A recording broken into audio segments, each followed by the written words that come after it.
आप देख रहे हैं अमेज नाउ। गंगा, यमुना, राप्ती और गोमती के तटवर्ती इलाकों से खबरें आप तक। नमस्कार, सत्य घटना के आज के अंक के साथ मैं हूं प्रियंका। शुरुआत करते हैं आज की मुख्य घटनाओं से। पंडित दीनदयाल उपाध्याय गोरखपुर विश्वविद्यालय का 40वां और मदन मोहन मालवीय प्राविधिक विश्वविद्यालय का 6वां दीक्षांत समारोह सकुशल संपन्न। कुलाधिपति ने दिया छात्रों को आशीर्वाद। पंडित दीनदयाल उपाध्याय गोरखपुर विश्वविद्यालय के दीक्षांत समारोह के दौरान छात्र नेताओं को छात्रावासों में किया गया नजरबंद। प्रशासनिक अधिकारियों को दिए गए ज्ञापन के बावजूद कुलाधिपति से नहीं मिल सके शोध छात्र। मुख्य अभियंता गंडक कार्यालय पर 49वें दिन भी जारी रहा सिंचाई विभाग के कर्मचारियों का धरना।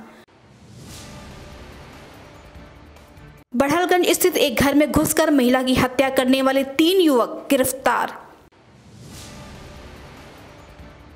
और दुष्कर्म की सजा खाकर लौटे युवक ने दोबारा दुष्कर्म के बाद जहर देकर महिला को उतारा मौत के घाट। अब सत्य घटना विस्तार। गोरखपुर जनपद के मदन मोहन मालवीय प्रौद्योगिकी विश्वविद्यालय का दीक्षांत समारोह आज सफलतापूर्वक संपन्न हो गया। दीक्षांत समारोह में बतौर मुख्य अतिथि IIT धनबाद एवं मंडी के प्रशासकीय परिषद के अध्यक्ष प्रोफेसर प्रेमव्रत मौजूद रहे, जबकि कार्यक्रम की अध्यक्षता कुलाधिपति आनंदीबेन पटेल ने की। इस मौके पर 1174 छात्र छात्राओं को विभिन्न विषयों की डिग्रियां प्रदान करने के साथ ही 36 छात्रों को गोल्ड मेडल भी दिए गए।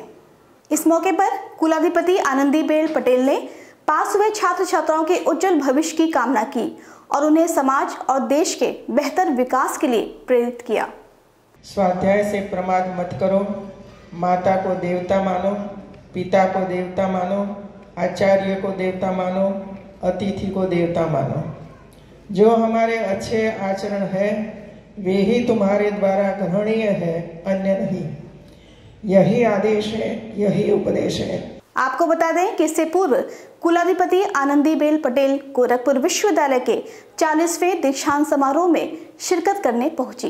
इस दौरान सत्र 2020 और 21 की स्नातक और परास्नातक कक्षाओं में सर्वाधिक अंक हासिल करने वाले 45 मेधावियों को कुलाधिपति के द्वारा सम्मानित किया गया। दीक्षांत समारोह में सम्मानित होने वाले मेधावियों में 32 छात्राएं और 13 छात्र शामिल हैं। इस अवसर पर राज्यपाल द्वारा गोरखपुर विश्वविद्यालय में ग्रीन कैंपस का भी उद्घाटन करने के साथ ही प्राथमिक विद्यालय के बच्चों को उपहार भी दिया गया। आपको फिर से मैं बहुत बहुत बधाई देती हूँ।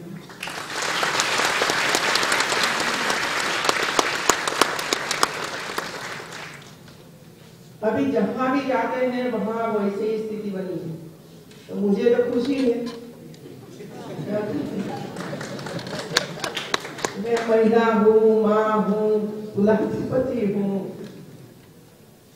और इसी वजह से बेटियां आगे बढ़ती है और बढ़ना ही चाहिए। इसी वजह से मैं खुश हूँ, आप सब खुश हैं। लेकिन मेरे मन में चिंता जरूर होती है कि यूपी की मिट्टी में ऐसा क्या है जो बेटियां आगे चल रही है और मेरे छात्र पीछे चल रहे हैं।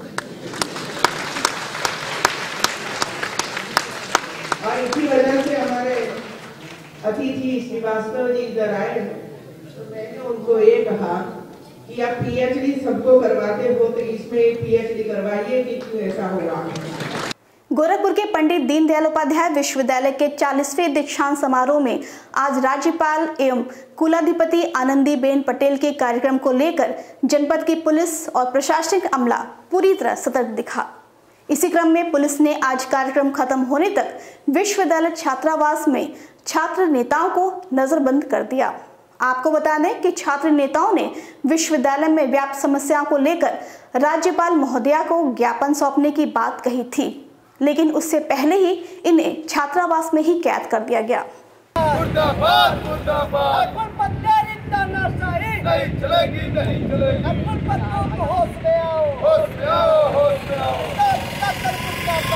महामहिम राज्यपाल महोदया जी से मिलने जा रहे थे।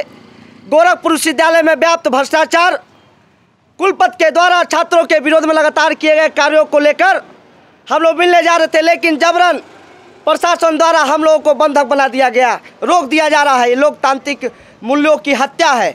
हम लोग छात्र संघ चुनाव बहाल हो, सीबीएसई पैटर्न वापस लिया जाए, अनवरत जो धरना कर रहे शोध छात्र उनका सलूशन किया जाए, हमारे मेस के फीस में कटौती की जाए, अत्याधुनिक सुविधाओं से लैस किया जाए विश्वविद्यालय प्रशासन को, ई लाइब्रेरी की व्यवस्था बनाई जाए। इन मांगों को हम लगातार कई महीनों से लगातार विश्वविद्यालय प्रशासन कहते रहे, सुनने वाला कोई नहीं।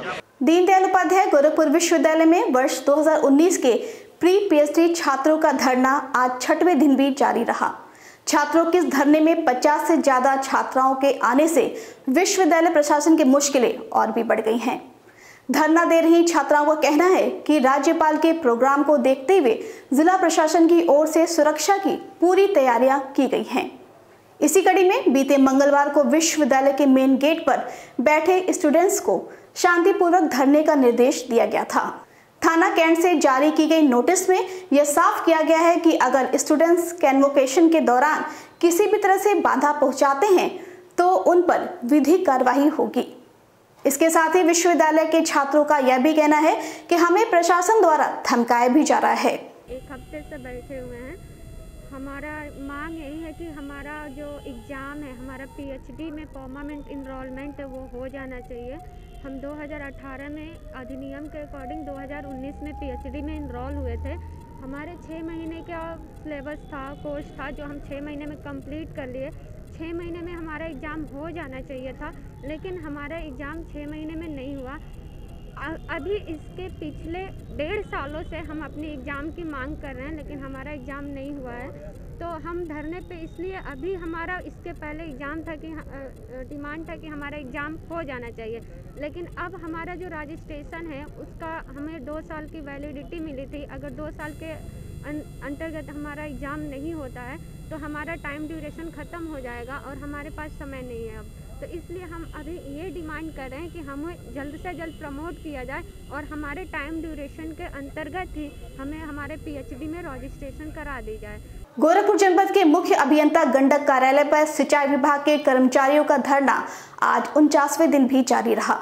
इस दौरान कर्मचारी नेताओं ने कहा कि सिंचाई विभाग के अधिकारी पीड़ित कर्मचारी और उनके परिवारों की आंसुओं को नजरअंदाज कर रहे हैं और यदि मुख्य अभियंता गंडक अपनी हठधर्मिता को नहीं छोड़ते हैं तो उनका संघ सड़क पर उतरकर उग्र प्रदर्शन करने को मजबूर होगा, जिसकी संपूर्ण जिम्मेदारी मुख्य अभियंता गंडक की होगी। चप्पा चप्पा गूंज उठेगा इंकलाब के नारों से, चप्पा चप्पा गूंज उठेगा इंकलाब के नारों से। इस क्षेत्र में आज कर्मचारी विगत 1.5 माह से धरने पर बैठे हैं। माननीय मुख्यमंत्री जी को ध्यान देना चाहिए कि मेरे जनपद में इस तरह का अत्याचार हो रहा है कर्मचारियों के साथ, जिन्होंने विभाग की सेवा की, माननीय न्यायालय ने आदेश दिए और उसका पालन नहीं हो रहा है। बड़े दुख की बात है।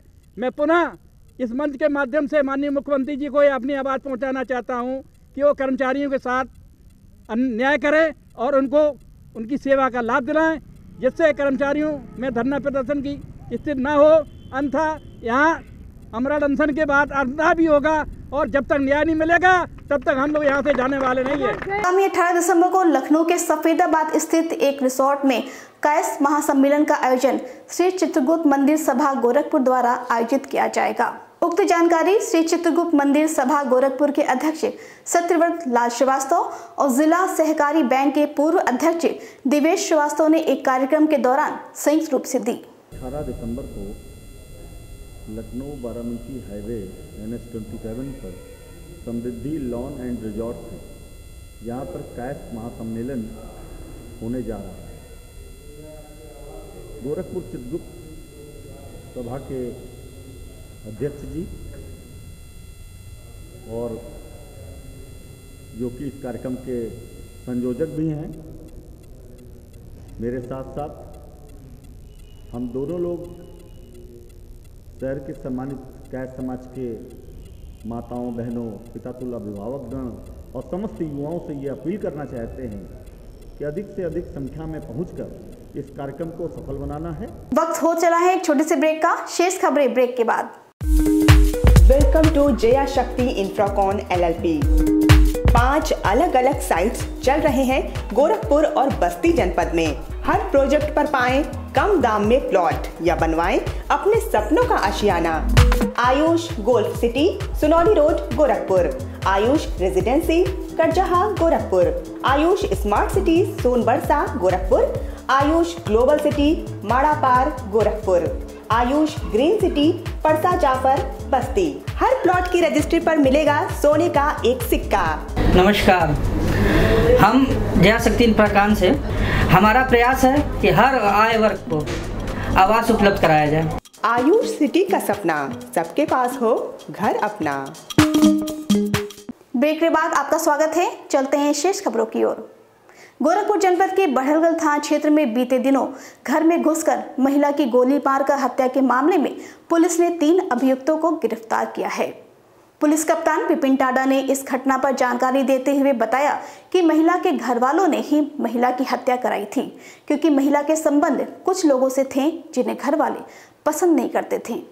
उन्होंने यह भी बताया कि हत्या के मामले में 3 अन्य अभियुक्त प्रकाश में आए हैं, जिन्हें शीघ्र गिरफ्तार कर लिया जाएगा। 22 नवंबर को एक घटना हुई थी जिसमें एक महिला को घर में घुसकर गोली मारी गई थी, जिसमें उस महिला की मौत हुई थी।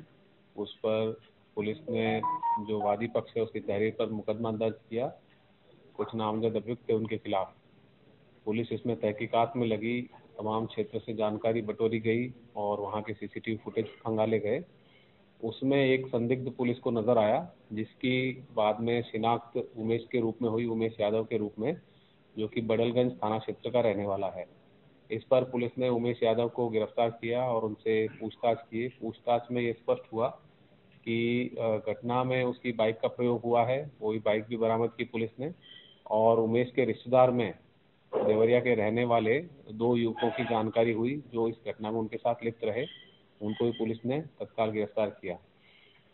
तीनों युवकों से जब पूछताछ की गई और इनके मोबाइल की जांच की गई तो उसमें कई तथ्य सामने आए, जिसमें कि यह सामने आया कि एक नामजद अभियुक्त गोपाल यादव, जो कि मृतका का भतीजा है और कोरिया में रहता है, उसने यहाँ पर अपने गांव के ही विश्वनाथ यादव के साथ मिलकर, जो कि विश्वनाथ को भी पुलिस ने गिरफ्तार किया है, ये घटना की प्लानिंग की और इसको अंजाम दिया। इसके लिए गोपाल ने 2 लड़के मऊ से बुलवाए थे और इसमें सभी लोगों का अलग अलग रोल रहा था। इसमें विश्वनाथ का रोल रहा पूरे षड्यंत्र को तैयार करने का। यहाँ पर उमेश जो थे वो लोकल गाइड के तौर पे काम किए। यहाँ पर जो मऊ से लड़के आए थे उन्होंने घटना को अंजाम दिया था। गोरखपुर में एक विवाहिता से रेप, फिर सुलह और फिर सुलह के बाद दोबारा रेप का मामला सामने आया है। बताया जा रहा है कि आरोपी ने पीड़िता को प्रेम जाल में फंसाकर मामले में सुलह कर लिया, फिर दोबारा रेप किया। इसके बाद जहर देकर उसकी हत्या भी कर डाली। दरअसल पीपीगंज क्षेत्र की रहने वाली युवती की शादी खजनी इलाके में हुई थी, लेकिन शादी के बाद से ही वह अपने मायके में ही रह रही थी। आरोप है कि शादी से पहले युवती के साथ पड़ोस के ही एक युवक ने रेप किया था। इस मामले में आरोपी जेल गया था। उधर युवती की शादी हो गई, लेकिन जेल से छूटने के बाद आरोपी युवक ने केस में सुलह कर लिया। बाद में उसने पीड़िता से करीबी बढ़ाई और 7 दिसंबर की शाम को विवाहिता को मिलने के लिए बुलाया। आरोप है कि खेत में मचान पर ले जाकर उसने दुष्कर्म किया। इसके बाद जहर पिलाकर फरार हो गया। उधर विवाहिता घर पर पूरी रात तड़पती रही। 8 दिसंबर की सुबह जब उसके पिता को जानकारी हुई तो वह तड़पते हुए बेटी को लेकर पहले थाना पहुंचे। वहां पुलिस ने कहा कि पहले इलाज कराओ, जिसके बाद पिता ने उसे मेडिकल कॉलेज में भर्ती कराया, जहां सोमवार की रात उसकी मौत हो गई। बराबर में के रहा है मौत है दे बतावे कल तू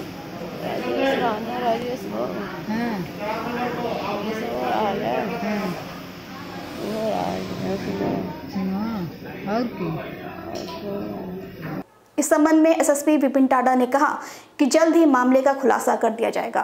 एक शिकायत पुलिस को प्राप्त हुई है जिसमें कि आरोप लगाया गया है कि एक युवक ने एक महिला को जहर देके मारा है और युवक मृतका जो है अस्पताल में भर्ती रही थी और उसका पोस्टमार्टम भी हुआ है। पोस्टमार्टम रिपोर्ट में विसरा प्रिजर्व किया गया है। फिलहाल जो वादी है उनकी तहरीर पर पुलिस ने मुकदमा दर्ज कर लिया है और जो आरोपी है उनकी तलाश की जा रही है। पूर्व में भी इनका एक मुकदमा था जो कि ऑलरेडी कोर्ट में विचाराधीन है और इसमें जो भी प्रकरण साक्ष्य आगे सामने आएंगे उस पर कार्रवाई की जाएगी। उत्तर प्रदेश के बलिया में समाजवादी पार्टी द्वारा आयोजित भूमिहार सभा कार्यक्रम में सपा के पूर्व मंत्री नारद राय ने खुले मन से पुलिसकर्मियों को धमकी देते हुए कहा कि उनकी सरकार बनी तो पुलिस वाले उनकी सभा में लोगों को पानी पिलाते नजर आएंगे। दरअसल नारद राय ने इस कार्यक्रम के लिए अनुमति ली थी, जिसके बावजूद इस सभा में किसी भी पुलिसकर्मी की ड्यूटी नहीं लगाई गई, जिसे पूर्व मंत्री खासा नाराज दिखे। की दुकान से निकल के हमारे महफिल में आएगा, बनेगा कि बिगड़ेगा बाद में देखा जाएगा। पहले अपने सम्मान की रक्षा किया जाएगा, क्योंकि यहाँ पुलिस नहीं है। यहाँ कोई पुलिस देख रहा है, कोई पुलिस दिखाई दे रही है। यही जब बेरा रहेगा तो क्या होगा, दरोगा जी पानी चलाने लगेंगे। चलाएंगे कि नहीं चलाएंगे? हम लोगों ने परमिशन लिया माननीय मुख्य अतिथि जी, आदरणीय राजीव राय जी, और जिला प्रशासन ने एक पुलिस भी यहाँ भेजने का काम, इसलिए हमको न पुलिस की जरूरत है न प्यादा की जरूरत है। आप नौजवानों थोड़ा आप लोगों को सतर्क रहने की जरूरत है। सत्य घटना के आज के अंक में बस इतना ही। तेज सटीक और ताज़ी घटनाओं को जानने के लिए जुड़े रहिए अमेज नाउ के फेसबुक पेज, यूट्यूब चैनल और वेब पोर्टल से। इस अंक में बस इतना ही। अगले अंक में फिर किसी ताज़ी घटनाओं को लेकर आपसे फिर मुलाकात होगी। तब तक के लिए अनुमति दीजिए। नमस्कार।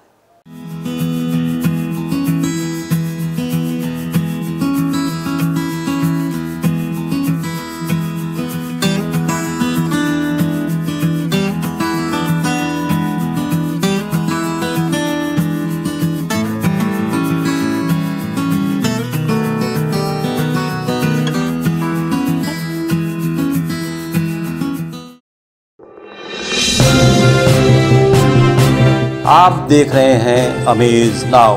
गंगा, यमुना, राप्ती और गोमती के तटवर्ती इलाकों से खबरें आप तक।